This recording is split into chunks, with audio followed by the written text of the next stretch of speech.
Olá, meu nome é Gabriel Pino Gomes, eu sou acadêmico de Medicina Veterinária na UNOESC, campus em Campos Novos. O meu projeto é sobre incidência clínica de parasitos gastrointestinais e resistência antiomítica em ovinos aqui na região do meio-oeste de Santa Catarina. O objetivo principal do trabalho era avaliar a prevalência de parasitas que se encontram no trato gastrointestinal de ovinos nas propriedades presentes aqui na região meio-oeste de Santa Catarina. O projeto, basicamente, ele é dividido em três etapas, três principais etapas. A primeira é a coleta de amostras, foram coletadas 109 amostras diretamente do reto dos animais.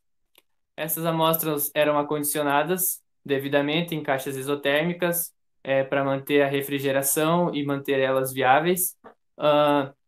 Posterior a isso, elas eram encaminhadas para o laboratório de parasitologia na UNOESC, onde eram realizados dois principais testes ou exames para diagnosticar as amostras com verminose ou sem verminose. Caso essas amostras fossem positivas, elas eram realizado outro teste para ver qual é a espécie que estava acometendo aqueles animais. A terceira etapa é a análise de dados, análise dos resultados que a gente obteve, para determinar se existe ou não a resistência e qual o grau. O exame de Gordon-Tilloch, então, era o primeiro que era feito no protocolo que a gente usou. Era pego 2 a 5 gramas de fezes, adicionado a 30 mililitros de água destilada em um copo plástico, feito a homogenização adequada. Após isso, tamizado para outro copo plástico, onde era adicionado mais 28 mililitros de água hipersaturada. Após essa adição, se homogeneizava novamente, esperava-se 2 minutos, com o auxílio de uma pipeta de Pasteur, captava um pouco deste líquido e colocava numa câmera de McMaster e lia em microscópio óptico. No microscópio óptico, a gente visualizava o número de ovos presentes na amostra. Cada ovo significa 100 OPG, ou seja, 100 ovos por grama de fezes presente na amostra. Os resultados que as amostras que tinham número superior a 4 ovos ou 400 OPGs, era dada a amostra como positiva para a verminose. As amostras que tinham o selo positivo seguiam para o segundo exame, que é o Robert Sullivan, ou coprocultura, também feito com 2 a 5 gramas de fezes, era misturado mais ou menos a mesma proporção de serragem, era fixado com uma técnica de maceração no fundo de um copo de vidro. Esse copo era tampado com uma placa de Petri e a amostra seguia para uma estufa, onde ela fica 7 dias a 28 graus, para o desenvolvimento da larva. Após 7 dias, era adicionado água morna até a boca do copo e o copo era virado. Quando ele era virado, espera-se 1 hora e capta o líquido e coloca numa placa de vidro e analisa em microscópio óptico também qual é a espécie que estava cometendo aquela amostra.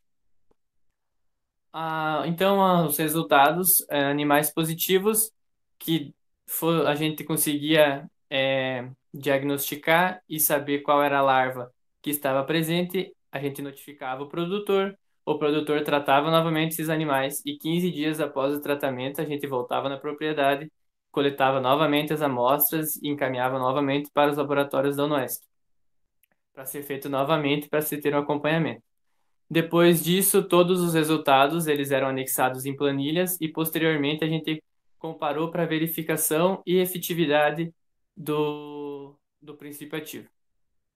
Os resultados, então, dentre todos os parasitos encontrados, os que mais teve prevalência foram Haemoncus, Coppelia, Tricostrongylus e Osterthagia. E em relação aos medicamentos utilizados, o princípio ativo que menos teve efeito foi o Levamisol. Então, aqui a gente tem 2 tabelas. A primeira, sobre a porcentagem da incidência das espécies. A Haemoncus estava presente em 92,4% das amostras, Coppelia em 21,5%, e somando a incidência de Tricostrongylus e Osterthagia, a gente teve 3,8%. Com relação à efetividade dos princípios ativos, albendazol teve 85,7%, que foi o mais efetivo dos princípios ativos testados.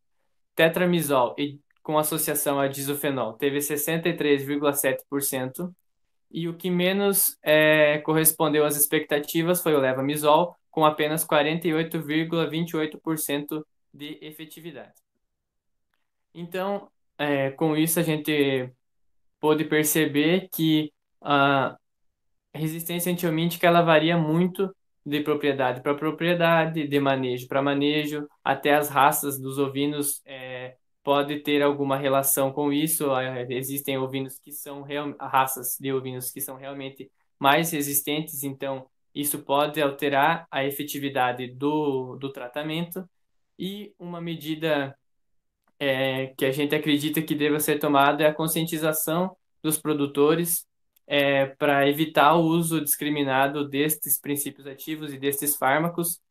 Sendo assim, a gente acredita que com essa conscientização vai diminuir o número de parasitos nas ovelhas, porque o tratamento será feito corretamente, e também diminuirá o aumento de resistência antiparasitária, dado que os vermes eles serão tratados de forma correta, sem uma sobrecarga de medicamento, não deixando a resistência tomar conta do local.